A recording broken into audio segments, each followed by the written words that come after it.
Session है, ये special session रहेगा, विशेष सेशन रहेगा और इसमें हम लोग कंसंट्रेट करेंगे, एकाग्रचित करेंगे अपने आप को।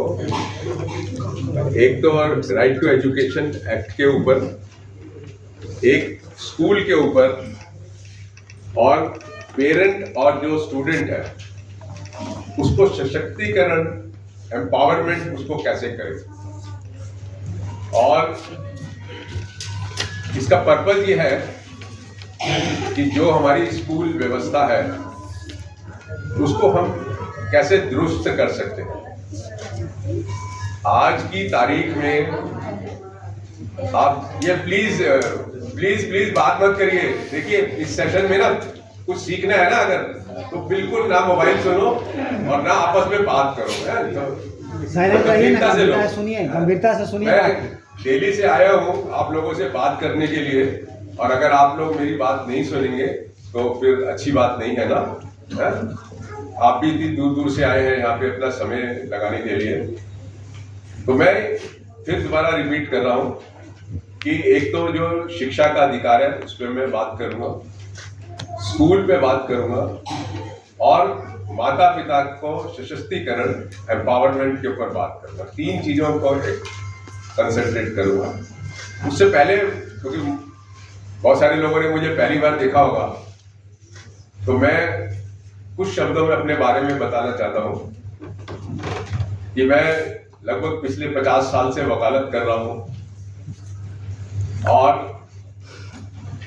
पिछले 25 साल से शिक्षा को भी मैंने अपने उसमें जोड़ा है, लड़ाई में, उसके अधिकारों को, सिर्फ अधिकारों के एंगल से। और दिल्ली में तो पता नहीं मैंने कितने 100 केस डाले होंगे हाईकोर्ट के अंदर, मुझे खुद भी पता नहीं है।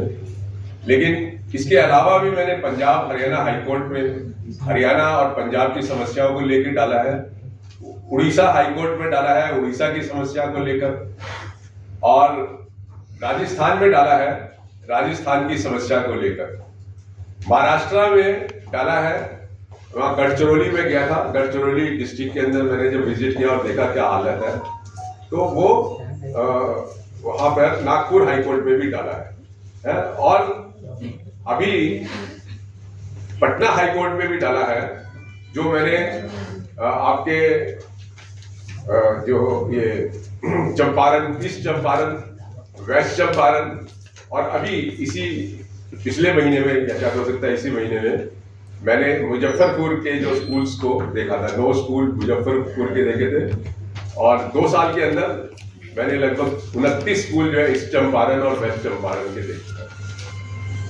और उससे पहले भी मैं हिंदुस्तान के स्कूलों में, मतलब लगभग मुझे लगता है सारे स्टेट्स के अंदर मैंने घूमा हूँ और अच्छी तरीके से मैंने स्कूलों को देखा है। आंध्र प्रदेश के भी स्कूलों को देखा। एक जो चीज देखने को मिली वो ये देखने को मिली कि पूरे देश, दिल्ली को भी जोड़ लो, दिल्ली के बारे में बहुत सारे लोगों के दिमाग में बहुत सारी गलतफहमी है कि पता नहीं स्कूल वहां पे किधर को चल पड़ा है ऊपर की तरफ। पूरे देश में 19-20 का फर्क है। बिहार जैसी स्थिति है मान लो। अब बिहार की कैसी स्थिति है वो आपको मुझे बताने की जरूरत नहीं। पूरे देश में 19-20 का फर्क है। क्यों? उसका कारण क्या है? क्योंकि ये जो बच्चे हमारे स्कूलों में होते हैं, सरकारी स्कूलों में होते हैं, ये सब बड़े निम्न तबके के लोग बच्चे होते हैं, मजदूरों के बच्चे होते हैं, पिछड़ी जातियों के बच्चे होते हैं, आपके मुशार और ये सब महादलित और सब। तो और जो हमारे स्कूल चलाते हैं सरकार में नेता लोग या ब्यूरोक्रेट्स, वो उनके अपने बच्चे तो कोई जाते नहीं। जो मिडिल क्लास लोग हैं, पता नहीं, मैं पूछूंगा आप लोगों से कि जितने लोग यहाँ पे बैठे हैं जरा हाथ खड़ा करके बताओ कि आपके अपने बच्चे क्या सरकारी स्कूल में जाते हैं? अच्छा ठीक है। और कितने लोगों के बच्चे हैं जो प्राइवेट स्कूल में जाते हैं? वो हाथ खड़ा करें। 2-4 ही हैं यहाँ पे। लेकिन वातावरण इस तरीके का है पूरे देश के अंदर कि जो जरा सा भी प्लीज आपस में मत बात करिए। मैं आपको बार बार निवेदन कर रहा हूँ, मेरा भी ध्यान बढ़ता है। सारे देश में ये हालत है जो मोटे तौर पे देखने को मिला कि जितने एनरोल्ड हैं बच्चे स्कूलों के अंदर, सरकारी स्कूलों में 50% से ज्यादा आते ही नहीं। ऐसे ही टीचर्स की हालत जो है यहाँ अभी इन दिनों एक अच्छी बात हुई है बिहार के अंदर कि बिहार सरकार ने बड़ी संख्या के अंदर टीचर्स की अपॉइंटमेंट करी है, जो बहुत इम्पोर्टेंट है, बहुत विशेष है। और वहाँ पे मिस्टर के क्या नाम है, के पाठक जो सेक्रेटरी है एजुकेशन के, वो अपना पूरा रुचि ले रहे हैं और कोशिश कर रहे हैं कि पूरा जो है इसमें बदलाव आए, और वो भी बहुत अच्छी बात है। लेकिन एक बात हमें ये समझने की जरूरत है कि के पाठक परमानेंट नहीं हो सकते, कब चले जाएंगे यहाँ से, और जब चले जाएंगे फिर क्या होगा। तो और अभी भी वो शुरुआत है उनकी, अभी शुरुआत है। आप लोगों जो स्कूल के जिक्र कर रहे हैं, इनका अभी बता रहे थे स्कूल ही नहीं बना है? काफी कोशिश करा, जमीन भी दे दी, सब कुछ दे दी, तो भी स्कूल नहीं बना है। नदी पड़ती है बीच में, बच्चे नदी पार नहीं कर सकते। मैं आपको बताऊं, वेस्ट चंपारण में मैं जब गया तो एक पिपरा गांव था, पिपरा, वहां पर कोई 200-250 परिवार होंगे। उनका एक भी बच्चा स्कूल में नहीं जाता है क्योंकि स्कूल ही नहीं है, और दो तरफ वो नदी थी, और जो सड़क आती है, जिस सड़क के ऊपर हम आए है टूटी फूटी सी, उसके 4 किलोमीटर के बाद जो है वो स्कूल था। तो हमने फिर चिट्ठी लिखी बिहार सरकार को, और बिहार सरकार ने फिर एक चिट्ठी लिखी हमारे चिट्ठी के जवाब में अपने ऑफिसर्स को कि वहां जाके देखो स्कूल क्यों नहीं है वहां पर। ये एक छोटा सा नमूना मैं बता रहा हूँ आपको। तो समझ क्या बनी है मेरी, मतलब मैंने इतने केसेस डाले हैं, ये ऐसा नहीं है ये बेकार है। अभी पटना हाई कोर्ट में जो केस डाला है मैंने, और जिसमें चंपारण ईस्ट और वेस्ट चंपारण की बात करी है, और पटना हाई कोर्ट ने उनको नोटिस दिया सरकार को। अभी एक हफ्ते पहले 191 पेज का जवाब दाखिल किया है बिहार सरकार ने, और एक एक स्कूल जो जो हमने विजिट किए थे उस सब के बारे में बताया कि हाँ 6ठी से 8वीं तक तो डेस्क है, लेकिन पहली क्लास से 5वीं तक डेस्क नहीं है, ये है वो है, ये है ये नहीं है। ऐसे तरीके मतलब काफी ऑनेस्ट, ईमानदारी से उन्होंने अपना जवाब दिया है। क्योंकि जनरली तो हमारा अनुभव ये है कि सरकार एकदम झूठा जवाब देती है और ये कहती है कि सब कुछ बढ़िया, सब कुछ ठीक है, और ये जो पिटिशनर है जो जिन्हें केस डाला है ना, ये सब यूं ही कहानियां करती है। लेकिन मैंने बिहार सरकार का जो जवाब देखा उसमें काफी अच्छा था। ऐसे मैंने वहां भी देखा, महाराष्ट्र वालों ने भी जो जवाब, वहां नागपुर हाईकोर्ट में अभी भी केस चल रहा है वो, उसमें जो जवाब दिया उसमें भी ट्राइबल एरियाज के जो स्कूल थे और जो उनके वहां के जिला परिषद के स्कूल थे उसके बारे में काफी ईमानदारी से उन्होंने कहा कि ये चीज नहीं है, ये चीज है, ये चीज है। तो कहने और उससे कुछ फर्क पड़ता है। मतलब मैं अपना अनुभव आपको बता रहा हूँ कि सैकड़ों केस पूरे हिंदुस्तान में मैंने डाले हैं। वो ऐसा नहीं है वेस्ट है, बेकार नहीं है, उसका इम्पैक्ट है। दिल्ली के अंदर जो मैंने केस डाले, राइट टू एजुकेशन एक्ट तो 2010 से आया ना, मैंने 1997 से केसेस डालने शुरू कर दिए थे, क्योंकि सुप्रीम कोर्ट का एक फैसला था 93 का, जिसमें उन्होंने लिखा था कि शिक्षा का अधिकार जो है अब मौलिक अधिकार बन गया। उसका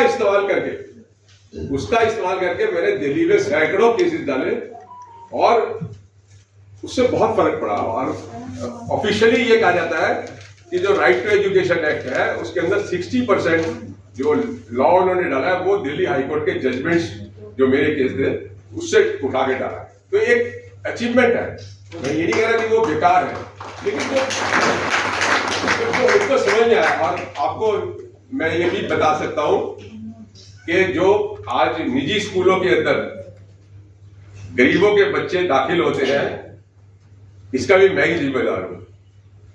मैंने 2002 में दिल्ली के अंदर जो जमीनें दी थी प्राइवेट स्कूलों को 2000 रुपए एकड़ पे, और साथ में ये था कि आप गरीब के बच्चों को 25% दाखिल करेंगे, वो नहीं किया। और जमीनें दी थी 1950 के दशक में, 60 के दशक में, मतलब 40 साल गुजरने के बाद भी ये देखने को मिला कि वो जो कंडीशन थी वो लागू नहीं हुई। तो फिर जब मैंने केस डाला तो दिल्ली में 2004 और 5 से ये सिलसिला शुरू हुआ उन स्कूलों की जो सरकारी जमीन के ऊपर थे और जिनको बहुत ही कंसेशनल रेट पर जमीन मिली थी। तो ये वहां से शुरू हुआ और उसके बाद जो एक्सपीरियंस हुआ दिल्ली का, उसके बेसिस पे जब पार्लियामेंट ने, सेंट्रल गवर्नमेंट ने ये राइट टू एजुकेशन एक्ट बनाया तो उस एक्सपीरियंस के बेसिस पे उन्होंने पूरे देश के अंदर इसको लागू कर दिया। तो ये मेरा कहने का मतलब ये कि जो हम लोगों ने जो मुकदमेबाजी करी सरकारों के साथ, उसका इम्पैक्ट हुआ, लेकिन घूम फिर के ये हुआ कि कोई बहुत परमानेंट या मूलभूत बदलाव नहीं हुआ। वहीं के वहीं एक स्कूल था जो मैंने 1997 में देखा होगा, 97 या 98 में दिल्ली सरकार का, और जब मैं 22 साल के बाद अभी 2-3 साल पहले गया तो वही हालत थी। तो मैं तो अपने सर पे हाथ लाए हुए कि क्या हुआ है, कुछ बदला ही नहीं, वहीं के वहीं है। तो मेरी समझ में जो है बहुत मोटे तौर पर और बहुत क्लियर और बहुत साइंटिफिक बात ये आई कि जब तक हम पेरेंट्स और बच्चों को लीगली, कानूनी तौर पर सशक्तिकरण या एम्पावरमेंट कहेंगे इंग्लिश में, नहीं करेंगे, ये ऐसे ही रहेगा घूम फिर के। और उसका बहुत साधारण मैंने फार्मूला निकाला और उसका एक्सपेरिमेंट भी किया। जब ये राइट टू एजुकेशन एक्ट नहीं आया था तो ये हम सबको बोलते थे भाई हाई कोर्ट जाना पड़ेगा या सुप्रीम कोर्ट जाना पड़ेगा। लेकिन जब 2010 में राइट टू एजुकेशन एक्ट आ गया, शिक्षा का अधिकार आ गया, तब से हम लोगों को कहने लगे कि भाई अब आपको सुप्रीम कोर्ट और हाई कोर्ट जाने की जरूरत नहीं है। अब तो जो आपकी दीवानी अदालत है ना घर के पास, वहां जाके केस कर दो इनके ऊपर, क्योंकि आपका अधिकार है ये। लेकिन कि कोई बहुत ज्यादा लोगों ने इसको ना सुना, मेरे को इतना ज्यादा ना कुछ उसको इस्तेमाल किया। लेकिन अभी 2 साल पहले जब मैं हरियाणा के स्कूल विजिट कर रहा था तो एक स्कूल में मैं जब गया तो वहां पता लगा कि एक पेरेंट मिला, उसने कहा कि मेरी लड़की यहाँ पे 7वीं क्लास में पढ़ती है और 6ठी से लेकर 8वीं तक 200 लड़कियां हैं और सिर्फ एक टीचर है उसके ऊपर। तो मैंने कहा आप केस करोगे? उन्होंने कहा हाँ मैं करूंगा केस। वो मान गया और फिर उसका केस हमने तैयार किया। चिरका तहसील है वहां पर, नुहू डिस्ट्रिक्ट के अंदर, वहां पे उसका केस डाला। मैं खुद 5 बार सुनवाई के लिए गया उस केस के अंदर, क्योंकि मुझे पता था कि जज साहब को भी राइट टू एजुकेशन नहीं पता और जो सरकार का वकील है उसको भी नहीं पता, तो मैं नहीं जाऊंगा तो गड़बड़ हो जाएगी। तो 5 बार जाने का असर ये हुआ और टीचर का मामला था। सरकार पूरी हिल गई हरियाणा की। मिनिस्टर ने एमपीज और एमएलए को बुला के मीटिंग करी और 3 महीने के अंदर आप हैरान होंगे 1000 टीचर कॉन्ट्रैक्ट के ऊपर रखे हुए और पूरे जिले के अंदर ये हो गया कि एक पेरेंट ने, ये पहला मुकदमा था पूरे देश के अंदर, ये पहला मुकदमा था कि एक पेरेंट ने अपने नजदीकी अदालत के अंदर केस किया, तो उसका इंपैक्ट हुआ ये। लेकिन उसके बाद फिर किसी ने नहीं किया।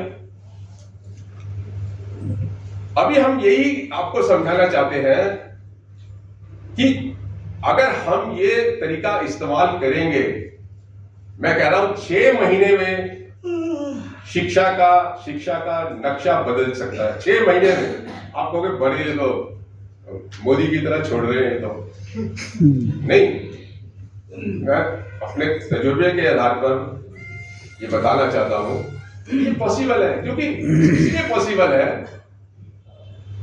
कि जब एक पेरेंट कोर्ट में जाता है, मतलब निचली अदालत हो, चाहे हाई कोर्ट हो, चाहे सुप्रीम कोर्ट हो, तो जज भी जो है ना एकदम, हाँ ये तो मतलब उसको मौका मिलता है। आप हैरान होंगे कि जज साहब भी ये सोचते हैं कि आज मुझे मौका मिला है गरीब के बच्चों के लिए कुछ करने के लिए, और वो आपसे भी कई बार 2 गज आगे बढ़ के जो है ना उसके अंदर रुचि दिखाते हैं।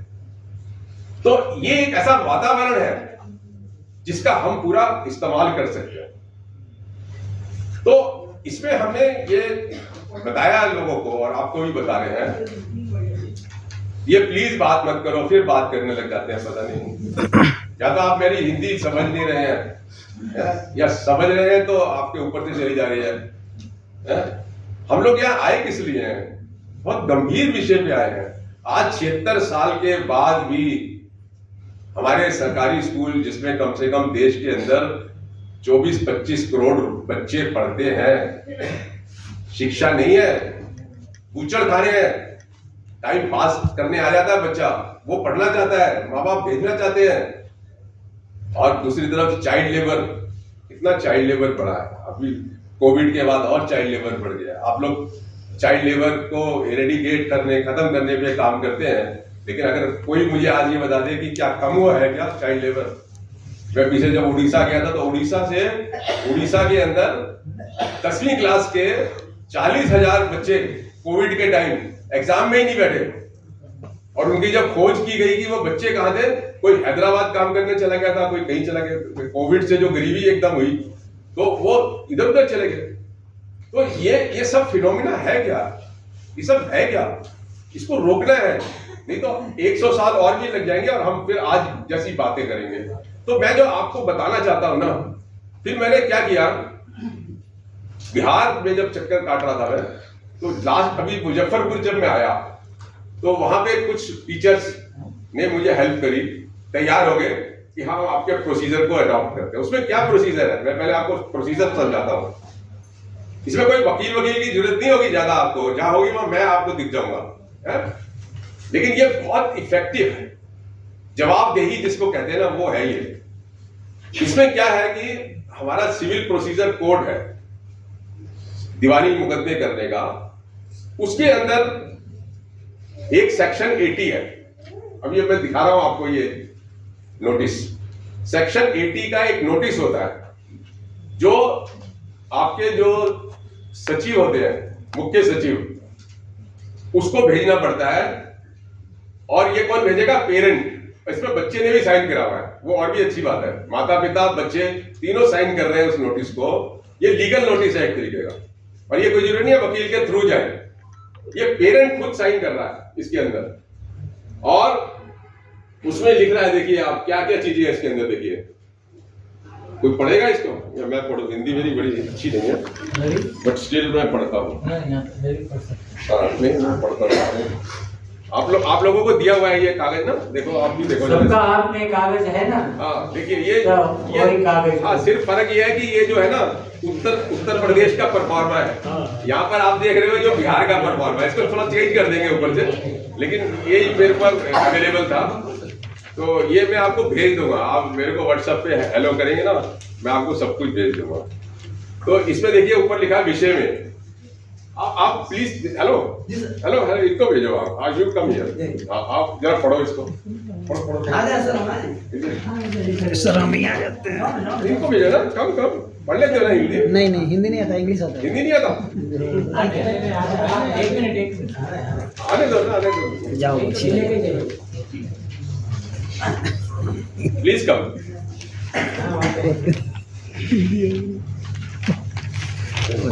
कम से कम एक तो मेरे साथ खड़ा हो। Please come. इसको जरा पढ़ो आप, शुरू से पढ़ो। ये उत्तर प्रदेश के लिए है, इसको आप बिहार समझ लेना। और ये देखोगे इसमें बिहार है, ये जो भरा है। पढ़िए आप जरा।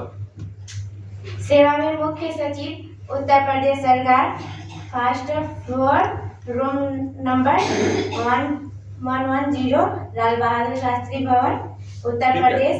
विषय पे आ जाओ। विषय है ना CPC।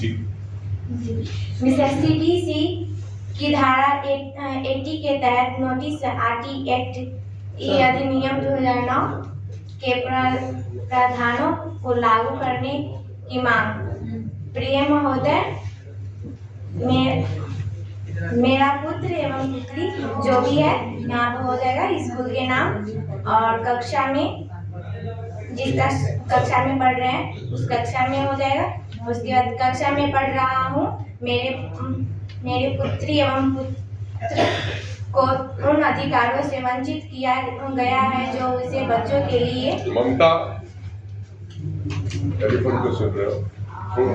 जो उसके बच्चों के लिए मुफ्त और अनिवार्य शिक्षा का अधिकार अधिनियम है 2009। इसके बाद आरटी एक्ट अधिनियम के रूप में संदर्भित और भारत के संविधान के तहत गारंटी दी गई है। आरटी एक्ट अधिनियम 2009 की अनुसूची में दिए गए स्कूल के लिए मानदंड और मानकों के संदर्भ में स्कूल में होने वाली सभी चीजें नीचे दी गई है। स्कूल में आरटी एक्ट के तहत जो कुछ भी है उसके सामने हाँ या ना का उल्लेख किया गया है।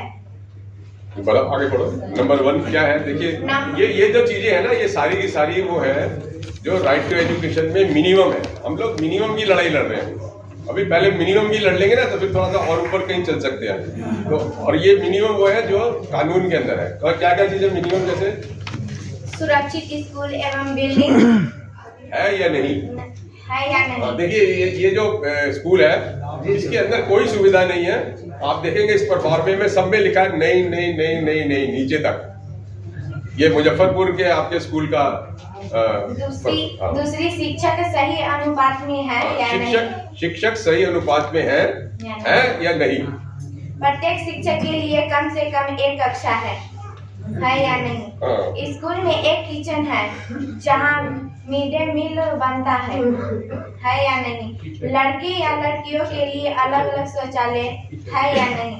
सभी बच्चों के लिए सुरक्षित और पर्याप्त पेयजल की सुविधा है या नहीं। खेल का मैदान है या नहीं। स्कूल में 4 दीवारी या फेंसिंग है या नहीं। स्कूल में पुस्तकालय है हाँ या नहीं। विद्यालय में खेल सामग्री, खेल कूद व खेल सामग्री है हाँ या ना। हाँ या नहीं।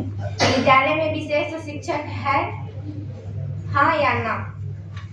यह स्कूल आरटी एक्ट अधिनियम 2009 के निर्धारित मानदंडों एवं मानकों के प्रदान करने में विफल रहा है और इसका उल्लेख ऊपर किया गया है। इसलिए आपको इस कानूनी नोटिस की प्राप्ति के 2 महीने के भीतर स्कूल में सभी कर्मियों को पूरा करने के लिए कहा जाता है। इसमें विफल होने पर मैं आपके जोखिम और लागत पर आपके खिलाफ आगे की कानूनी कार्रवाई करने के लिए बाध्य हो जाऊंगा। कृपया ध्यान दें। नीचे अभिभावक का नाम, मोबाइल नंबर, पता। हाँ चलो एक ताली बजा दो इसके लिए।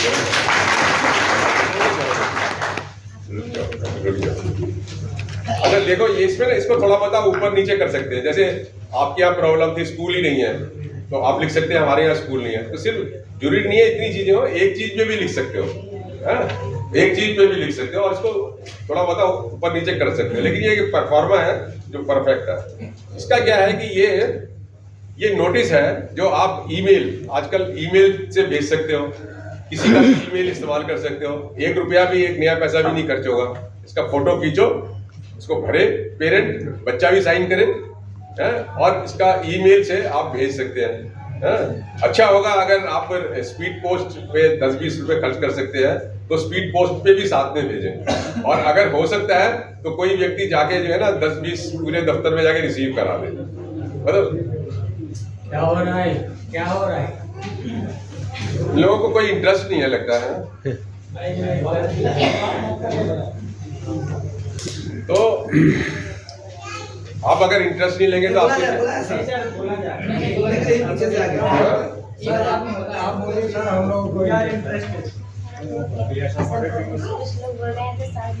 लेकिन वो जो बीच में बोलते हैं ना वो दूसरों को भी डिस्टर्ब कर देते हैं ना। मेरे को नींद में डिस्टर्ब करते हैं, दूसरों को डिस्टर्ब। तो प्लीज थोड़ा सा मेंटेन कर लो, थोड़ा सा मेंटेन कर लो। डिसिप्लिन जो है ना, कोई भी चीज अचीव करने के लिए, कोई भी चीज प्राप्त करने के लिए जीवन में डिसिप्लिन जो है ना बहुत इंपॉर्टेंट है। सबसे इंपॉर्टेंट है डिसिप्लिन। तो ये एक नोटिस है जो 2 महीने का है। 2 महीने का टाइम सरकार को दिया जाता है इसमें। और मैं ये समझता हूं कि अगर हमारे बिहार में आप लोग इस तरीके के नोटिस भेजते हैं, तो हमने नोटिस भेजना शुरू कर दिया है। सारे जो बच्चों ने हमें दिए वो सारे भेज दिए। अभी हमने कल जो है हाई कोर्ट की फाइल में भी लगवा दिया, ये भी सरकार के पास जाएगा। तो ये ऑलरेडी शुरू हो गया है बिहार के अंदर। तो अगर आप लोग भी ऐसे सैकड़ों की तादाद में, एक स्कूल में 2000 बच्चे हैं, उनके कम से कम 1500 पेरेंट होंगे, तो पेरेंट्स अगर लिखते हैं 1500, तो इससे क्या होगा कि सिर्फ यही नहीं है कि चिट्ठी जा रही है और आप उसकी एक कॉपी पेरेंट के पास भी होगी, ये रहेगी ना पेरेंट के पास कि मैंने नोटिस भेजा है। हमको इस तरह का दीजिए कि कुछ पेरेंट्स हमसे बात भी किए थे, इस तरह का है कोई तो बताइए बाबा, हमको बाबा लोग कहते हैं। अभी आप वैसे सवाल पूछना। हाँ, आप लोग अपने दिमाग में सवाल रखिए, इतने भी सवाल है ना, क्योंकि ये बहुत इंपॉर्टेंट, इसीलिए मैंने कहा ये विशेष सेशन है। इसमें जो भी आप सवाल करेंगे मैं कोशिश करूंगा जवाब देने की। तो इसमें क्या है कि जो पेरेंट पढ़ता है और पेरेंट और बच्चा लिखता है, तो लिख के साइन करता है और साइन करके ये सरकार के पास जाता है, जो सबसे हाईएस्ट ऑफिस है। तो मैं ये समझता हूं कि इसका साइकोलॉजिकल, वैज्ञानिक तौर पे, मनोवैज्ञानिक तौर पर जो पेरेंट है ना और जो बच्चे हैं, उनमें एक सशक्तिकरण पैदा होगा कि देखो मैंने चिट्ठी लिखी है, और 4 लोगों को और दिखाएगा, देखो मैंने चीफ सेक्रेटरी को दिया ना, देखो ये चिट्ठी भेजी है अपने स्कूल के बारे में है? और इस चिट्ठी देने से सपोज करो 2 महीने में या 3 महीने में, इस चिट्ठी देने से सिर्फ उसके स्कूल में पानी नहीं है तो पानी आ जाता है, टॉयलेट नहीं है तो टॉयलेट बन जाता है। और फिर एक और भी बात होती है, मैं आपको बताऊं, सिर्फ सशक्तिकरण पेरेंट का नहीं हुआ, बच्चे का नहीं हुआ, केवल इसका जो मैसेज जाता है दूसरी पार्टी को कि भाई अगर तुमने ये नहीं किया तो एक नोटिस और आ जाएगा। वो जो डर पैदा होता है ना, वो डर भी बहुत सारे काम कराता है। तो इसका डबल एक्शन है। और उसके बाद अगर ये नोटिस देने के बाद ये समझ आ गया होगा आपको, समझ में आ गया हिंदी में। इसके बाद अगर 2 महीने में वो नहीं करता, तो आपको जैसे मैंने बताया था झिरका तहसील के अंदर, ऐसे ही पेरेंट ने अपनी अर्जी दाखिल कर दी। उसको कहते हैं इंग्लिश में suit for mandatory injunction suit होता है ये। और इसमें खर्चा भी मेरे ख्याल से, अगर वकील को फीस ना देनी हो तो मुझे नहीं लगता कि 20-25 रुपए से ज्यादा का खर्चा होता है। मतलब ये ऐसा खर्चा है जो कर सकता है। और उसके बाद उसको वकील की जरूरत नहीं है, केस डाल के खुद खड़ा हो जाए। जब हम झिरका में गए तो वो स्कूल की और लड़कियां भी आ गई, तो एक दिन पेरेंट तो आते ही थे, 6 लड़कियों को भी खड़ा कर दिया जज साहब के सामने। तो वो हंस के कहने लगे मैं समझता हूं ये तकलीफ है। तो इस तरीके से जब पेरेंट खड़ा हो जाएगा ना, और हाथ जोड़ के खड़ा हो जाएगा कि साहब मेरे स्कूल में जो है बच्ची मैं भेजता हूँ और उसको वहां पे टीचर नहीं है, या बिल्डिंग इतनी खतरनाक है जिस कमरे में बैठती है कभी भी गिर सकती है, तो मुझे लगता है जज जो है ना वो कुछ ना कुछ करेगा, कुछ नहीं बहुत कुछ करेगा। तो और अगर इस तरीके से आप, मैं बताऊं, जब झिरका में हमने केस डाला तो जो चीफ सेक्रेटरी था आपके हरियाणा गवर्नमेंट का, क्योंकि चीफ सेक्रेटरी पार्टी बनता है इसके अंदर, उसने अपने वकीलों को बोला, जो वकील पेश होते थे, भाई मेरे को इस केस से निकालो। अरे भाई कैसे निकलेगा, तुम तो निकल ही नहीं सकते, तुम ही तो पार्टी हो हैं? और उन वकीलों ने एक एप्लीकेशन लगाई कोर्ट के सामने, साहब चीफ सेक्रेटरी को निकालो इस केस से। जज साहब ने कहा चीफ सेक्रेटरी को कैसे निकाल सकते हैं? मतलब इतना घबरा गया, उसको ये लगा कि ये तो एक केस है, अगर हर जिले के अंदर पेरेंट्स ने केस डालना शुरू कर दिया तो फिर तो मेरी बैंड ही बच जाएगी। तो ये हमें डर पैदा करना है। और ये जब कोर्ट में इतने लोग जाने लगेंगे ना, मैं आपको बताता हूँ तूफान है ये। तो अभी तक क्या होता है कि हम वकील साहब अपने को एम्पावर कर रहे हैं, या कोई एनजीओ अपने को एम्पावर कर रहा है, या कोई और एम्पावर कर रहा है अपने आप को। हमें वो तो करना है जो भी कुछ है, उससे हमें कोई ज्यादा लेना देना नहीं, लेकिन हमें पेरेंट को एम्पावर करना है, वो खुद इंजन की तरह आगे चलने की बात करें। तो अगर ऐसा करते हैं ना, तो मुझे लगता है कि ये बहुत दूर तक चीज चल सकती है। बाकी तो हम लोग लड़ते ही रहते हैं रूटीन में। तो मुझे यही, मतलब यहाँ पे अपनी बात को खत्म करता हूँ। 20 मिनट ले लिए, नहीं सर ठीक है कंटिन्यू। है ना? तो और आप, अब मैं चाहता हूँ कि आप लोग ना मेरे से सवाल करें जो भी आपके दिमाग में आ रहे हैं। ये मत सोचिए कि वो मतलब सही होगा या गलत होगा सवाल, जो भी आपके दिमाग में आ रहा है ना, बिल्कुल आप सवाल करिए एक एक करके। आपको एक माइक दे दो। या आप जा सकते हैं। ज्वाइन या अभी माइक आपके पास आ रहा है, माइक में सवाल के लिए लंबा नहीं होना चाहिए, आंसर लंबा रह सकता है लेकिन सवाल बहुत शार्ट रहना चाहिए, एक एक करके। भाषण नहीं होना चाहिए। एक तो ये कि आप लोग इस बात से अपने सहमत जगह से हैं। हाथ उठाएंगे जिनको सवाल करना है। सवाल मतलब आप लोग सहमत हैं तो जरा हाथ खड़ा करो पहले कि मेरी बात से। और ये कानूनी लड़ाई है, कोई धरना नहीं है, कोई डिमॉन्स्ट्रेशन नहीं है, कोई जी। सबसे पहले हाँ ज्यादा खड़े रहेंगे कोई बात हम लोगों के विद्यालय में बढ़ जाइए। जितना शिक्षक चाहिए उतना उपलब्ध तो बिहार सरकार के पास है नहीं।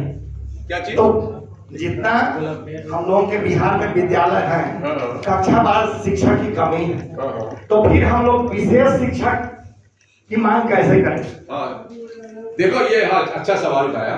ये जो विशेष अध्यापक की बात है ना, अभी पिछले साल सितंबर के अंदर ये राइट टू एजुकेशन एक्ट के अंदर एक अमेंडमेंट किया उसको संशोधन, हाँ राइट टू एजुकेशन एक्ट के अंदर एक संशोधन किया जिसके अंदर उन्होंने ये डाला, और उसमें भी सुप्रीम कोर्ट का डंडा था सरकार के ऊपर। उन्होंने ये डाला कि हर एक स्कूल के अंदर कम से कम एक स्पेशल एजुकेटर होना चाहिए। तो अभी सुप्रीम कोर्ट जो है ना काफी सीरियसली ले रही है।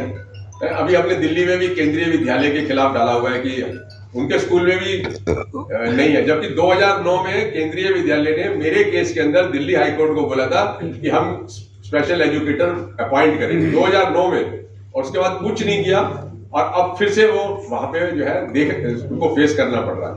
तो ये स्पेशल एजुकेटर, और स्पेशल एजुकेटर इसलिए भी जरूरी है, स्पेशल एजुकेटर इसलिए भी जरूरी है, और ये ऐसा नहीं है असंभव वाली कुछ नहीं है, ये तो मिनिमम है, मिनिमम बात कर रहे हैं। और ये जब आपकी मिनिमम लीगल बात होती है ना और लिखत में होती है, तो मैं आपको बताता हूँ सरकार हिलने लगती है। तो ये इसलिए जरूरी है कि हमारे देश में कम से कम 2 करोड़ बच्चे स्कूल की उम्र के जो विकलांग हैं, उनमें 1% से भी ज्यादा आज भी स्कूलों के अंदर नहीं है। और वो इसलिए नहीं है क्योंकि उनको कोई देखने वाला नहीं। तो इसलिए स्पेशल एजुकेटर की बहुत जरूरत है। बच्चा हो या ना हो, ये जरूरी नहीं है कि पहले बच्चा हो। एक बार ये सवाल उठा था कोर्ट के अंदर, स्कूल वालों ने, जब प्राइवेट स्कूल वालों के खिलाफ मैंने ऑर्डर कराए, तो उन्होंने कहा था जब कोई बच्चा होगा तो नहीं, पहले टीचर होगा, बच्चा होगा या नहीं होगा, पहले टीचर होगा। तो इसलिए बहुत जरूरी है उन बच्चों की। और एक और चीज बताना चाहता हूं, आप लोगों को भी पता होगा कि जो ये स्पेशल बच्चे हैं, हमारे विकलांग बच्चे हैं, राइट टू एजुकेशन एक्ट के अंदर, और पर्सन्स विद डिसेबिलिटी एक्ट को भी देख सकते हो, उसमें इनको पूरा अधिकार दे दिया, जैसे नॉर्मल बच्चे, नॉर्मल जो स्कूल होते हैं उनमें दाखिला लेंगे। मैं आपको एक और बात बताना चाहता हूं, यहाँ पे मौका मुझे मिला है कि बहुत सारे लोगों के दिमाग में, पढ़े लिखे लोगों के दिमाग में ये बात है कि ये जो बच्चे हैं ना, ये दूसरे बच्चों के साथ बैठ के नहीं पढ़ सकते, इनको स्पेशल स्कूल, ब्लाइंड है तो ब्लाइंड स्कूल होना चाहिए, हियरिंग इंपेयरमेंट है तो हियरिंग होना चाहिए। और तो और आपको बताऊं, 2017 के अंदर सुप्रीम कोर्ट के चीफ जस्टिस ने एक ऑर्डर किया, जिस केस में अब ये इनकी खिंचाई हो रही है, उसमें 2017 में एक ऑर्डर किया चीफ जस्टिस कोर्ट में, 3 जज थे, उन्होंने कहा कि ये सारे बच्चे स्पेशल स्कूल में जाने चाहिए, ये ऑर्डर किया। पता नहीं आपको मालूम है या नहीं है। तो जब इस तरीके का ऑर्डर किया तो बहुत सारे जो टीचर जिन्होंने केस डाला हुआ था, उनमें हड़कंप मच गई। तो वो मेरे पास आए, मुझे कह रहे कि सर आप अगली तारीख को आप इसको ठीक कराओ। तो फिर अगली तारीख को मैं सुप्रीम कोर्ट में खड़ा हुआ और मैंने जजों की काफी मतलब खिंचाई करी कि आपने ये गलत ऑर्डर किया है। और फिर जो इस टाइम जो चीफ जस्टिस है ना, चंद्रचूड़, वो उस बेंच में बैठे थे, उन्होंने चीफ जस्टिस को समझाया कि हाँ ये मिस्टर अग्रवाल ठीक कह रहे हैं। तब वो ऑर्डर बदला, उन्होंने ऑर्डर बदल के उन्होंने कहा कि राइट टू एजुकेशन और डिसेबिलिटी एक्ट के हिसाब से स्पेशल एजुकेटर्स अपॉइंट करो। तो मैं सिर्फ ये कहने की कोशिश कर रहा हूं कि इस तरीके की समझ सिर्फ हमारे अनपढ़ कह दिया या गरीब कह दिया इसकी समझ में नहीं है, यहाँ तो चीफ जस्टिस ऑफ इंडिया की समझ में भी नहीं है। तो लेकिन ये जब व्यवहार में लाते हैं चीजों को तो लोगों की समझ भी बदलती है। और एक और चीज है कि जो ये स्पेशल बच्चे होते हैं, विकलांग बच्चे होते हैं, जब ये दूसरे बच्चों के साथ बैठते हैं तो सिर्फ इनको फायदा नहीं होता, जो दूसरे नॉर्मल बच्चे हैं ना उनको भी फायदा होता है। अगर मैं आज अपनी भी बात करूं ना, जबकि मैं बहुत सारे ब्लाइंड लोगों के साथ डील करता रहता हूं, आते रहते हैं मेरे पास, लेकिन आज भी कोई मुझे ब्लाइंड मिल जाए तो मुझे समझ में नहीं आता कि मैं इसके साथ कैसे वो वार्तालाप करूं या कैसे व्यवहार करूं। मतलब एकदम दिमाग में पहले ही आता है कि यार ये तो बस। तो जब हम स्कूल में इकट्ठे खेलेंगे, कूदेंगे, ये करेंगे, वो करेंगे, तो उस तरीके की कमी हमको महसूस नहीं होगी और दोनों को बेनिफिट होगा, है ना। तो आपका सवाल का जवाब मिला या नहीं मिला? जी मिल गया, थैंक यू। और सबसे बड़ी चीज है, अभी जहाँ विद्यालय भवन है उसमें विकलांग बच्चों के लिए जो साइकिल से घर से आते हैं, ऊपर विद्यालय में जाने के लिए भी स्टेशन बना हुआ है, क्योंकि उनको सीढ़ी से जाना नहीं पड़े। ये नए भवन में सुविधा तो आई है। ये सही बात है कि विद्यालय में विकलांग बच्चों की संख्या कम है, कहीं कहीं 0 में भी है। Next question please. First of all, I'd like to thank the MP Foundation and welcome here everybody.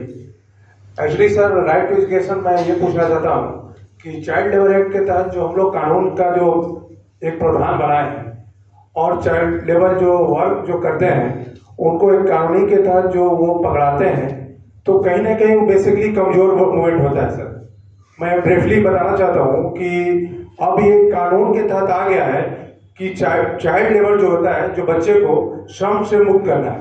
लेकिन बेसिकली क्या होता है कि बच्चे लोग तो वहां पर चले जाते हैं, जो यहाँ के एमपी फाउंडेशन वर्कर है वो तो बताते हैं, हाई लेवल पर जाकर सर वहां तक कुछ ना ऐसा जो हो जाता है ताकि उनको त्रुटि मिल जाती है, इससे कमजोर होती है। तो मैं राइट टू एजुकेशन मैंने ये जो एक्ट जो आया है उसको बेसिकली लागू हो, ताकि जो अगर इस चीज में इन्वॉल्व हो तो उसे पनिशमेंट हो, ताकि आगे चल के इस तरह का इन्वॉल्वमेंट ना हो कि कोई वहां पे काम करे।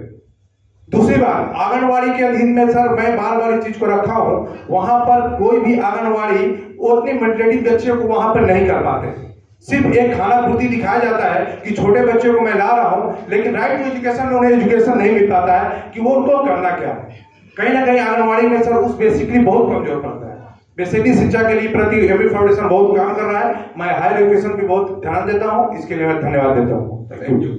देखिए, ये जो चाइल्ड लेबर एक्ट की बात कर रहे हो ना, बैठ जाइए प्लीज। चाइल्ड लेबर एक्ट के अंदर जो पीछे अभी संशोधन हुआ है उसमें काफी फ्लेक्सिबिलिटी क्रिएट कर दिया। अगर वो अपने माता पिता के साथ कुछ काम करता है या घर में काम करता है तो उसको चाइल्ड लेबर नहीं होगा, बहुत फ्लेक्सिबिलिटी।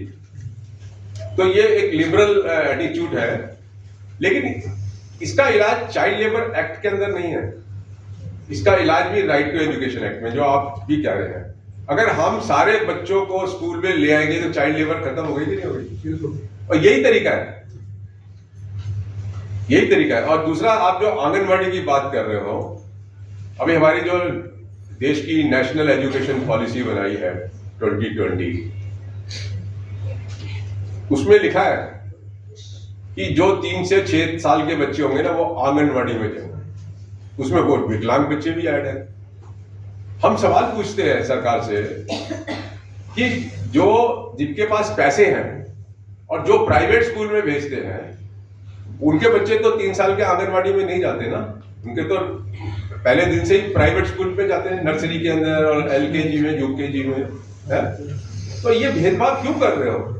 क्यों नहीं अपने स्कूलों के अंदर भी? दिल्ली में इस बात में अच्छी है, दिल्ली इस मामले में अच्छी है कि उन्होंने अपने नॉर्मल स्कूल्स के अंदर ही प्री प्राइमरी और प्राइमरी क्लास चलाई है, और इस आने के बाद भी उन्होंने हटाई नहीं है। लेकिन पूरे देश के अंदर ये समस्या है, और आप बिल्कुल सही कह रहे हैं। आंगनवाड़ी के अंदर जो विकलांग बच्चा है उसको तो आंगनवाड़ी को समझ ही नहीं है, मतलब आंगनवाड़ी वर्कर को, विकलांग को, बच्चे को, उसके लिए तो एक स्पेशल एजुकेटर चाहिए, वो तो नॉर्मल टीचर भी नहीं है। तो ये बहुत भयंकर बात है, इसके लिए विरोध हमको करना चाहिए। है, जरूर दिमाग में रखो। अभी वही कह रहा हूं ना, लड़ाई तो बहुत बड़ी है, लेकिन अभी जो मिनिमम है, जो एकदम कम से कम है और जो एकदम कानूनी है, जिसके ऊपर सरकार के पास कोई डिफेंस नहीं है, उसका विरोध ही नहीं कर सकते। आप इस तरीके का केस लेके जाओगे कि स्कूल में पानी नहीं है, तो सरकार यही कहेगी अगले हफ्ते से आ जाएगा या कल से आ जाएगा। और हो सकता है जिस दिन आप केस डालो और सरकार को नोटिस जाए, उस दिन शाम को पानी भी आ जाए। अभी पीछे एक स्कूल था दिल्ली के अंदर जो तोड़ दिया इन्होंने, उसके लिए नई बिल्डिंग बनानी थी, 4 साल हो गए थे। 2 साल पहले कोई 2.5 करोड़ रुपया सैंक्शन कभी कर दिया, उसके बावजूद भी वो कंस्ट्रक्शन शुरू नहीं करी। तो जब मुझे पता लगा, मैं गया उस विजिट करा, और जैसे ही मैंने केस डाला कोर्ट के अंदर, तो जिस दिन कोर्ट ने नोटिस किया ना, पता लगा शाम को वहां पे मशीनें आ गई हैं कंस्ट्रक्शन करने के लिए। तो आप मतलब, मैं कोई बढ़ा चढ़ा के नहीं बोल रहा, लेकिन मैं आपको बता रहा हूं कि जैसे इसकी जान उसके जो है तोते के अंदर है इसकी जान, तो इस मामले में भी जो जान है ना, उसका इलाज जो है ना वो कोर्ट। और ये एक बड़ी रियल एम्पावरमेंट है, रियल एम्पावरमेंट, इसके बगैर कुछ नहीं होगा। और लंबी लड़ाई है। जब पेरेंट हमारे हो जाएंगे, सशक्तिकरण हो जाएगी उनकी, बच्चे हो जाएंगे, बच्चे बहुत इंपॉर्टेंट है। जब बच्चे आवाज लगाते हैं कि नहीं, कितनी बार आपने देखा है, पढ़ा भी होगा कि सड़क रोक ली बच्चों ने, या हमारे स्कूल में ये प्रॉब्लम है, पूरी सरकार हिल गई उससे, सोशल मीडिया पे चल पड़ा, महानाड में वैशाली जिला है ना जी। तो बच्चे बहुत इंपॉर्टेंट है, और बच्चे सफर कर रहे हैं, माँ बाप इतना नहीं सफर कर रहे, तो ठीक है काट लेंगे अपनी, लेकिन बच्चा तो सफर कर रहा है ना। अगर उसकी पढ़ाई नहीं हुई, 8वीं क्लास, 10वीं क्लास, 12वीं क्लास के बाद भी अगर वो अपना नाम नहीं लिख सकता, तो उस पढ़ाई का क्या मतलब है? बेसिकली सर, इसीलिए एजुकेशन पे सर जो सरकारी स्कूल में बच्चे को नहीं ले पाते हैं कि वो जो पढ़ाई पढ़ना चाहते हैं वो नहीं पढ़ पाते हैं। खासकर आप देख सकते हैं कि जो जितने हमारे क्षेत्र में जो शिक्षक भी है, वो अपने बच्चों को सरकारी में नहीं पढ़ाते हैं। आप सर्वे करके निकाल के देख सकते हैं। बेसिकली यही चीज है कि सर राइट टू एजुकेशन जो होता है, उस पर लोग काम नहीं कर पाते, चाहे एनीबॉडी कोई सर। लेकिन उसका तरीका देखो, आप ये तो जबरदस्ती तो किसी के साथ कर नहीं सकते। इलाहाबाद हाई कोर्ट ने 2015 में फैसला दिया था, आप सब लोगों को पता है जी सर, कि सरकारी जज साहब के भी बच्चे जो है वो सरकारी सिस्टम में जाएंगे, लेकिन उसको लागू तो नहीं कर सकते ना। नहीं लागू नहीं सर। एक आईएएस के ऑफिसर का एक बयान आया था सर कि वो अपने बच्चे को सरकारी स्कूल में फीस के साथ पढ़ाए हुए थे। इक्का दुक्का चीजें तो इस देश में बहुत होती है ना, और उसको बहुत फैला देते हैं, लेकिन वो इक्का दुक्का ही होता है। वो भी उसके बाद अगले साल उसने वापस कर लिया, क्यों, क्या भरोसा। स्कूल पढ़ता है, सरकारी स्कूल है, और उसका एक डायरेक्ट कॉन्फ्रेंस अब नीतीश कुमार से होता है। बेसिकली उसी को स्कूल पे हमारा बता सकते हैं। तो कहीं ना कहीं एक स्कूल का एक मेंटालिटी बनती है कि वो बेसिकली वो सर प्राइवेट की तरह से इससे बेटर कर देता है। लेकिन ऐसा नहीं है कि हमारे सरकारी स्कूल अच्छे नहीं बन सकते। यही हम कह रहे सर। आप देखो ना, केंद्रीय विद्यालय, सेंट्रल स्कूल, केंद्रीय विद्यालय, army school, Navodaya school, limitation seat है सर, उसमें जो गरीब बच्चे लोग उस चीज को कवर नहीं कर पाते हैं। जो भी मतलब मोटे तौर पे ये है कि हमारे आज भी हिंदुस्तान में जो सेंट्रल यूनिवर्सिटीज हैं वो जनरली सरकारी हैं, तो मतलब हमारे ऐसा नहीं है। तो जब आप, और इसका इलाज, जो इस बीमारी का इलाज है ना, वो ये है कि जब हम अपने गवर्नमेंट स्कूल को बढ़िया बना देंगे, अट्रैक्टिव, जिसको इंग्लिश में हम बोलते हैं अट्रैक्टिव, तो मैं हमेशा बोलता हूं कि अगर हमारे देश के सारे स्कूलों को, सरकारी स्कूलों को आप केंद्रीय विद्यालय के लेवल पे बना दें, तो जो प्राइवेट स्कूल में अपने बच्चों को भेजते हैं ना, 50% पेरेंट 48 घंटे के अंदर अपने बच्चों को वहां से विड्रॉ कर लेंगे और सरकारी स्कूल में दाखिला करा देंगे। लेकिन वो स्थिति तो आए, अगर सरकारी, देखो आपको एक चीज बताता हूं, पेरेंट गरीब हो या अमीर, अनपढ़ हो या पढ़ा लिखा हो, हर एक पेरेंट जानता है, आप लोग पेरेंट है बहुत सारे इसमें, वो जानता है कि मेरे बच्चे को अच्छी शिक्षा कहां मिल सकती है। जानता है कि नहीं जानता? वो अफसोस की बात है, अलग बात है कि वो शुरू करता है केंद्रीय विद्यालय से और फिर आके म्युनिसिपैलिटीज के स्कूल में जाके लैंड अप हो जाता है, क्योंकि कहीं इसको जगह नहीं मिलती। तो यहाँ बहुत लड़ाइयां हैं, मैं उन लड़ाइयों में जाना नहीं चाहता। आज देश के अंदर कम से कम नहीं तो 35 से 40 तरीके के सरकारी स्कूल हैं जो अलग अलग तबके के बच्चों लोगों को जो है डील करते हैं, और जो डिस्क्रिमिनेटरी है। एक स्कूल के ऊपर आप 1 लाख रुपए खर्च कर रहे हो, एक साल के अंदर, एक पे 10,000 खर्च कर रहे हो, हैं? तो ये डिस्क्रिमिनेटरी है, ये बड़ी लड़ाई है, लेकिन मैं उसमें आपको नहीं ले जाना चाहता आज की तारीख में। मैं सिर्फ जो राइट टू एजुकेशन के अंदर जो मिनिमम नॉर्म्स हैं, क्योंकि उस लड़ाई को हमने जीत लिया जो आसान है, उसी प्रोसेस के अंदर, उसी प्रक्रिया के अंदर जो हमारे पेरेंट्स हैं वो इतने शक्तिशाली हो जाएंगे कि वो फिर दूसरी लड़ाई भी लड़ सकते हैं। तो इसलिए मेरा यही है आप लोगों से कि आप लोग इसको जो है फॉलो करो, और इसमें आप लोग मेरा नंबर चाहे अभी नोट कर सकते हो अपने मोबाइल के ऊपर, डायरेक्ट मेरे से बात कर सकते हो, कोई शर्म की बात नहीं है। 24/7 मैं इन चीजों के लिए अवेलेबल हूँ आपके पास, लेकिन आप लोग मेरा इस्तेमाल तो करो। मैं तो चिल्ला चिल्ला के हर जगह बोलता हूँ इस्तेमाल करो, लोग इस्तेमाल ही नहीं करते हैं। मेरा नंबर है 981111 हम मीटिंग में है, बोलिए ना जल्दी। 0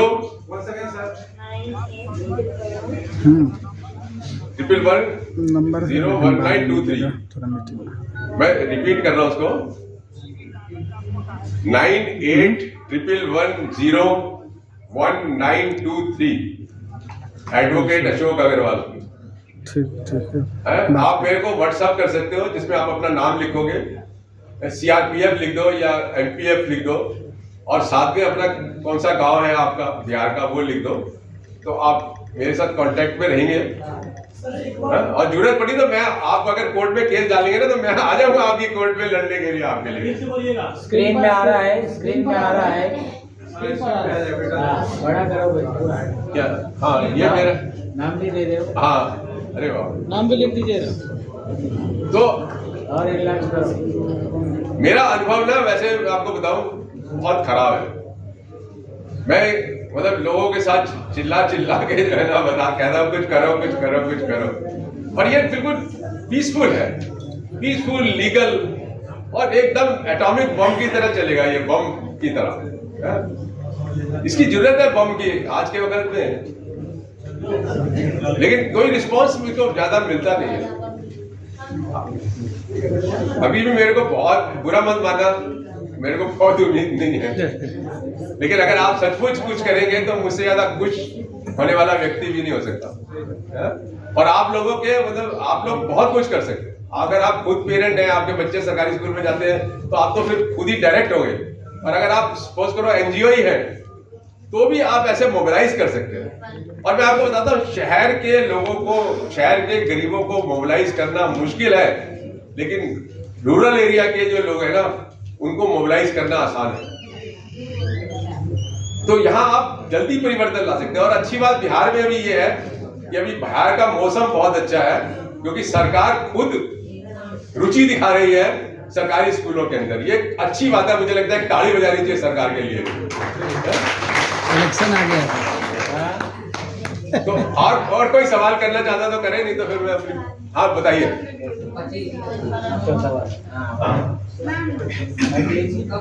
हाँ सर, एक मिनट। स्टेज पे सवाल है। जो भी बच्चा मतलब जो पढ़ता है 1 क्लास से 5 क्लास या 8 क्लास तक पढ़ता है, उस बच्चा को अगर कोई किसी दिन या किसी दिन सर एब्सेंट हो गए, यानी कि 10 दिन या 15 दिन के लिए एब्सेंट हो जा रहे हैं, उस स्थिति में सर अपने जगह पे कोई दूसरा टीचर रखनी चाहिए या नहीं रखनी चाहिए? क्या दोबारा रिपीट करो आप? मेरा कहना ये है कि जो सर आते पढ़ाते हैं, यदि उनका किसी कारणवश 10 दिन के लिए या 15 दिन के लिए छुट्टी में जाते हैं, तो उनकी जगह पर कोई दूसरा टीचर उपस्थिति होंगे या नहीं? यस, बहुत इंपॉर्टेंट क्वेश्चन। मैं आपको उदाहरण से समझाता हूँ। ये जब राइट टू एजुकेशन एक्ट बना 2010 में, उसके बाद केरल सरकार ने एक कमीशन बनाया, राइट टू एजुकेशन कमीशन के नाम से, और उसका काम ये था कि राइट टू एजुकेशन एक्ट के अंदर रूल्स बनाना। जब वो कमीशन ने 6 महीने में अपना ड्राफ्ट फाइनल कर लिया ऑलमोस्ट, तो फिर उनके कमीशन के चेयरमैन का मेरे को फोन आया कि सर आपकी जरूरत है हमें। मैं गया वहां पर, 2 दिन के लिए उन्होंने मतलब प्रोग्राम रखा था। जो सुबह से मैं लगा डिस्कस करने के लिए, मैंने शाम तक पूरा काम ही निपटा दिया। 1-2 दिन का काम 1 दिन में निपटा दिया। फिर अगले दिन उन्होंने मेरे को घूमने के लिए कह दिया। उसके अंदर एक मुद्दा यही था और मैंने उनको क्या सलाह दी, मैंने उनको ये सलाह दी कि देखो अनुभव ये है कम से कम 10% टीचर डेली मतलब एवरेज किसी ना किसी लीव पर या किसी और वजह से स्कूल में नहीं होते। तो 10% टीचर की शॉर्टेज है। तो आप ऐसा क्यों नहीं करते हो कि जैसे आप 10% एक्स्ट्रा क्यों नहीं भर्ती कर लेते हो कि जब कोई टीचर गैर हाजिर हो तो तुरंत जो है, अब हॉस्पिटल है उसमें एक ही डॉक्टर है और डॉक्टर भी छुट्टी में चला गया तो हॉस्पिटल तो बंद हो जाएगा ना। तो आपका कोई सिस्टम ऐसा होना चाहिए कि तुरंत डॉक्टर दूसरा आ जाए सुबह। तो वो 10% पे तो नहीं माने, मेरे 5% पे मान गए हैं। अपने रूल्स में डाल दिया उन्होंने 5% कि 5% का पूलिंग होगा। लेकिन एक दुर्भाग्य की बात है इसके अंदर, जो हमारा राइट टू एजुकेशन एक्ट है उसमें एक सेक्शन है जो टीचर्स की अपॉइंटमेंट की बात करता है। वो कहता है कि 90% तक टीचर पक्का कर लें कि 90% तक टीचर हो। मतलब अगर कोई राज्य 90% टीचर रखती है तो आप उस आधार के ऊपर उसको चैलेंज नहीं कर सकते कि राइट टू एजुकेशन का वायलेशन है, क्योंकि वो 90% तो पूरा कर रहा है। जबकि उसके अंदर ये होना चाहिए कि 10% और एक्स्ट्रा टीचर जो है सरकार भर्ती करके रखे, है ना, यही है ना। तो आप इसके लिए लड़ना पड़ेगा आगे लड़ाई। जब आप ये कर लेंगे ना, मैं कहता हूं जब बुनियादी लड़ाई लड़ लेंगे ना तो आप देखना क्या होगा। और उसके बाद क्या है, आंगनबाड़ी के जो है पढ़ाई जो बच्चे भेजते हैं उनको अच्छी तरह से जो आंगनबाड़ी की प्राथमिक शिक्षा होती है वो नहीं हो पाती। प्राथमिक शिक्षा बुला तो लेते हैं वहाँ पे कुछ उसके प्राथमिक बचा के 7-8 तक वहाँ पे रखा जाता है। उस 7-8 ईयर्स तक उनको कुछ प्राथमिक शिक्षा के जो स्वर व्यंजन होते हैं वो कुछ उसका वर्णमाला नहीं याद हो पाता, नहीं आता ही नहीं, पढ़ाई वो भी नहीं देता था। नहीं, वो एक्चुअली वो टीचर नहीं है ना जो आंगनवाड़ी चलाते हैं, वो कोई ट्रेन टीचर थोड़ी इक्का दुक्का हो सकता है गलती से। नहीं है, फिर भी उनको जिम्मेवारी ये दिया जाता है कि हमारे बच्चों को अच्छी तरह से वहाँ जो प्राथमिक शिक्षा के लिए भेज रहे हैं वहाँ की प्राथमिक शिक्षा की जाए। हाँ, लेकिन वो जो उनकी समझ है ना, मैं उससे बिल्कुल सहमत नहीं हूँ। सारे बच्चों को शिक्षा के लिए स्कूल में ही भेजना चाहिए, है ना। हाँ, वही टीचर का ढांचा है, वही उसको डील कर सकता है। आंगनवाड़ी बच्चों की शिक्षा के लिए बिल्कुल भी, और एक आंगनवाड़ी वर्कर के पास कितने काम होते हैं। आंगनबाड़ी है ना, आंगनबाड़ी का क्या उधर ज्यादा के लिए प्रेरित करना है। आप माइक ले लीजिए, माइक दे दो जरा इधर सर को। तो पकड़ लिया उनका कुछ क्वेश्चन है। हाँ, और बताइए, चलिए आपसे भी बात करते हैं। Yes please. हाँ सर, हम जब मतलब कि स्कूल जाते हैं किसी भी बात को मतलब रखने के लिए निष्कर्ष मतलब करने जाते हैं तो जो वहाँ के नजदीकी शिक्षक होते हैं स्कूल में, जैसे मतलब मेरे स्कूल नजदीक का ही शिक्षक होते हैं, वो यदि एक्शन ले लेते हैं तो उस समय हम लोग क्या करें। जैसे हम गए स्कूल किसी भी बात को रखने के लिए कि मतलब इस प्रकार से क्यों कर रहे हैं आप, किसी भी चीज को निष्कर्ष रखने के लिए जाते हैं बोलने के लिए, तो जो नजदीकी शिक्षक होते हैं वो सर मतलब एक्शन ले लेते हैं, तो उस समय हमें क्या करना चाहिए। देखिए मैं आपको बताता हूँ, ये जो टीचर बोलते तो बहुत है, लेकिन अगर इनके खिलाफ जरा सा भी एक्शन होता है तो पैर कांपने लगते हैं इनके। मतलब आप लिखकर शिकायत दीजिए ना। अब तो मैं आपके पास अवेलेबल हूँ ना। लिखकर अगर चीफ मिनिस्टर के नाम चिट्ठी लिखेगा और एक कॉपी स्कूल को भी भेज देगा, और स्कूल में जब चिट्ठी जाएगी और वो सोचेगा यार चीफ मिनिस्टर से होकर आएगा, इंक्वायरी होगी, क्या होगा, आप देखो ना घंटों में काम होता है। अभी एक लड़की थी हमारे इधर खजूरी खास एक इलाका है, वहां से एक लड़की थी, पता नहीं 8वीं की थी या 9th की थी, उसको उन्होंने रीएडमिशन नहीं दिया। स्कूल ने कहते नहीं दूंगा, तू प्राइम मिनिस्टर के पास चले जा। वो मेरे पास आ गई, मैंने तुरंत एक चिट्ठी लिखी डिपार्टमेंट को, ईमेल से भेजी। भाई साहब वो घर नहीं पहुंच पाए, ऑटो में थे, फोन आ गया स्कूल में आओ पहले, घर में बाद में जाना। तो मैं आपको ये सिर्फ नमूने दे सकता हूँ, नमूने बता रहा हूँ कि इसका इस्तेमाल करिए, ये बहुत बढ़िया टॉनिक है, ये बेस्ट टॉनिक है इस सिस्टम को ठीक करने के लिए। सर चाहिए तो बोले सर। जीवन में जो घट रहा है वो लोग भी सुने आप क्या कह रहे हैं। लोगों के अनुमान और क्या बोलते हैं एग्जाम्पल नहीं चाहिए, प्रैक्टिकली जो हमारे जीवन में वर्तमान में हो रहा है उस पे चाहिए, ना कि हम उदाहरणों के सहारे चलते चले जो उदाहरण है ही नहीं है, लेकिन उसका जो जानते हैं उनके लिए वो है, और जो जानते नहीं है उनके लिए प्रैक्टिकली जो हमारे जीवन में जो घटना घट रही है, हमारे आसपास में हो रही है, उसके लिए तो उसके लिए तो बनेगा ना। ये तो मैं अभी ताजी घटनाएं बता रहा हूँ, पुरानी घटनाएं नहीं बता रहा हूँ, ताजी बता रहा हूँ। ताजी बता रहे हैं, पर जिनके पास टेलीविजन है, फोन है, वो सब जानेंगे, जो नहीं आप मेरे से कांटेक्ट करेंगे ना, आपको मैं बताऊंगा ना। आप फोन पे बात कर रहे हैं। आप मेरे से बात करेंगे, मैं आपको बताऊंगा। हो सकता है मैं दिल्ली से नोटिस दे दूं उसको, लीगल नोटिस स्कूल वाले को, मतलब दिल्ली से भी तो लीगल नोटिस दे सकता हूँ मैं। बात उसका और कुछ है क्या? आप हाँ सर, जो मतलब जाते हैं सर तो उसमें किनके परमिशन से आप? नहीं, आपको देखो ये बहुत इंपॉर्टेंट क्वेश्चन है। देखो मैं आपको बताता हूँ, हमें अपने आप को इंस्पेक्टर नहीं समझना चाहिए, और आपको कोई इंफॉर्मेशन अगर आपको लेनी है तो जरूरी नहीं है आप स्कूल के अंदर जाके लेंगे इंफॉर्मेशन। आप बच्चे या माता पिता से स्कूल के बाहर या उसके घर से भी पूछ सकते हैं ना, स्कूल में पानी है या नहीं है। इसके लिए जरूरी है आप या मैं स्कूल में जाके देखें कि पानी है या नहीं है। बच्चा भी तो बता सकता है, और उसके आधार पर नोटिस भेज सकते हैं आप।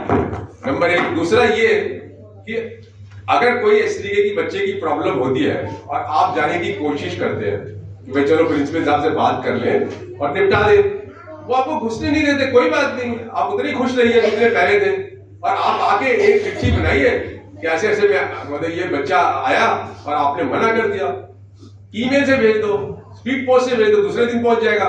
आप भेज के तो देखो, एक कॉपी नीचे लिखा, copy to Ashok Agrawal, Delhi high court, मेरे को भेज दो, कुछ करो। ये पटाखे नहीं है, ये एटम बम है।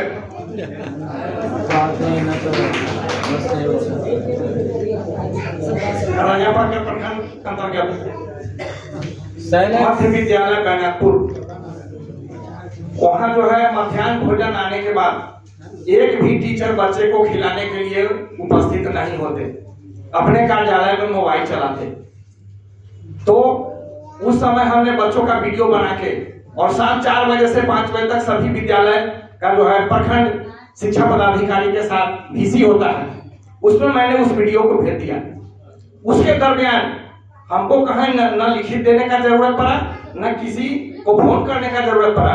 वीसी से ही उनको हुआ कि आप अपने मध्याह्न भोजन के समय बच्चों के समक्ष कल से उपस्थित रहें, नहीं तो दूसरे विद्यालय जाने को आप स्वतंत्र रहें। कल होके जब वहां पहुंचे, चूंकि हेल्थ वेलनेस सेंटर भी उसके बगल में चलता है, तो वहां टीचर में ही बात होने लगा कि आखिर यह बात कौन आदमी ने कर दिया। हम कहे कि जिस आदमी ने किया, आप लोगों ने कभी ऐसा बच्चों के खाने के समय उपस्थित मध्याह्न भोजन में रहा? अगर कोई किया ही होगा तो करेक्ट माइंडेडली ही किया होगा। आप लोग जैसा करते हैं वैसा, जैसा करनी वैसा भरनी। कल होके मध्याह्न भोजन के समय से 10 मिनट पहले सब लोग अपना मोबाइल बैग में कार्यालय में रख के बाहर खड़े हैं कि हमारे बच्चे समय से खाना खाएं और हाथ धों। तो जब जिस समय हम लोगों के पास मोबाइल है, न आपको विद्यालय में जाने की जरूरत है। अगर विद्यालय जाने में आपको अकेले असक्षम है तो आप अपने साथ 4 व्यक्ति को और ले जाएं। और हम ग्रामीण हैं, स्कूल मेरा है, न कि उन शिक्षकों का है। अगर उस विद्यालय में मेरा बच्चा, मेरे समाज का बच्चा अगर पढ़ने नहीं जाए तो टीचर वहां आके क्या करेंगे? उनको मानदेय कहां से मिलेगा, पैसा कहां से मिलेगा? इसलिए जो भी हमारे साथी हैं, विद्यालय में जाने से डरे नहीं। और एक आवाज आपकी बुलंद होगी तो कल होकर टीचर आपके पास तक आएंगे, आपको टीचर के पास तक जाने की जरूरत नहीं पड़ेगी। ये आपकी बात ठीक है, और ये भी जो आपने वीडियो वाला जो आइडिया लगाया ये भी ठीक है। कई बार ये भी काम करता है और बढ़िया जबरदस्त करता है। लेकिन फिर भी मैं आपको एक चीज बताता हूँ कि हमें अपने आप को स्कूल इंस्पेक्टर नहीं समझना है। मतलब हम स्कूल के मालिक भी नहीं है, स्कूल इंस्पेक्टर भी नहीं है। हम पेरेंट हैं और पेरेंट ही रहने चाहिए, या आप एक्टिविस्ट हैं तो आप एक एक्टिविस्ट ही रहने चाहिए। नहीं तो कल आप स्कूल में जबरदस्ती करेंगे तो पुलिस केस भी बन सकता है। मैं ये नहीं कह रहा आपको डरा रहा हूं मैं पुलिस केस, लेकिन फालतू में मतलब तो थोड़ी सीमाएं जो है ना, मुझे अक्सर लोग बोलते हैं साहब हमें परमिशन दे दो। क्या परमिशन दे दो भाई, तुम पूरे तो इंस्पेक्टर हो, इंची टेप लेके जाओगे क्या चीज कितनी फिट है, सस्पेंड कर दोगे क्या टीचर को? मतलब तो हमें मतलब मैं फिर आपको कह रहा हूँ बिल्कुल ठीक है, असली मालिक जनता ही है सब चीज की, देश के अंदर जो भी कुछ है। लेकिन फिर भी हमें अपनी उसमें सीमाओं में रहना चाहिए, और जो हम चाहते हैं वो सीमाओं में रहकर भी हम कर सकते हैं। आप ये चिट्ठी लिखवाना चाहते हैं ना, इसके लिए कोई जरूरी नहीं है आप स्कूल के अंदर जाएं। आप अपने गांव में मीटिंग करिए, पेरेंट भी होंगे, बच्चे भी होंगे, और सब जैसे मैंने आपको समझाया आप भी उनको समझाओ। सब कहेंगे मैं साइन करता हूँ, और बताएंगे बच्चे स्कूल में पानी है नहीं है, ये नहीं है वो नहीं, आपको भी पता है, आप भेज सकते हो। मतलब मैं ये कहने की कोशिश कर रहा हूँ कि ये सिस्टम कुछ इसमें बहुत खराबियां भी हैं, इसमें फालतू में हमें उलझने की जरूरत नहीं है। आप सहमत होंगे? Hello Yeah, okay. I think big clap. Ashok Agarwal ji, क्योंकि कानून का ताकत है, कानून अधिकार का ताकत है, अधिकार का ताकत को हम लोग